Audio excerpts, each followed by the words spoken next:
We don't want anyone to see any kind of imperfection because that's what we're selling ourselves as. That's what we're speaking as. That's what we're gonna come in and consult as. Right. But I think it's interesting when you kind of pull that layer back a little bit and you look at, well, everyone that's at the highest level that's truly leading by example has that layer, and maybe not complete vulnerability with everything, but they are vulnerable or you really wouldn't be connecting with them. Totally.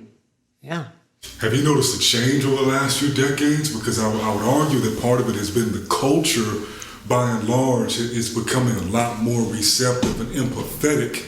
Even though some people, I had a conversation the other day with a friend, Brazilian, and she thought the opposite, but I have noticed it seems collectively there's being more space allowed for people to kind of take that armor off in public. And that's what people are connecting more with. And now the people who keep that armor on and maintain it for too long, they're losing their ability to connect. It's almost like if we only wore gloves all the time, you would never feel anything in your hands. Right. You know, but once you take that glove off, you can really feel the dirt in your nails and all of that other stuff, but you can actually feel.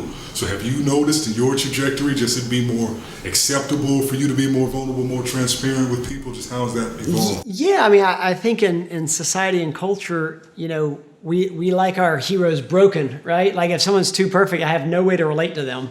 So it's like the movies are always like the underdog who succeeds. It's not the winner who wins and wins and wins and wins. It's like, I hate that movie. Like I don't like that person, or I don't like that, you know, but even for me, I think that, you know, it was kind of, you know, trajectories going up and to the right, and then everything just fell apart with my father. I was lost. I was broken. I didn't know what to do. And when I share that part of the story, that's the connection point with everybody. I'm like, that doesn't make sense, but it does make sense, right? Like, because we've all been hurt, we've all been broken, we've all been lost, like we've all faced fear, we've all had insecurity, we've all had an imposter syndrome. I'm just willing to talk about it more often, right? So it's like, well, I wrote a book on all these fears, and in the book, I talk about how I had every single one of those fears. Because I was like, I'd just rather be vulnerable and say, hey, read the book. Yeah, it's cool to write a book, but at least this guy faced everything that I'm my life facing, whichever one of these that I'm reading this book for.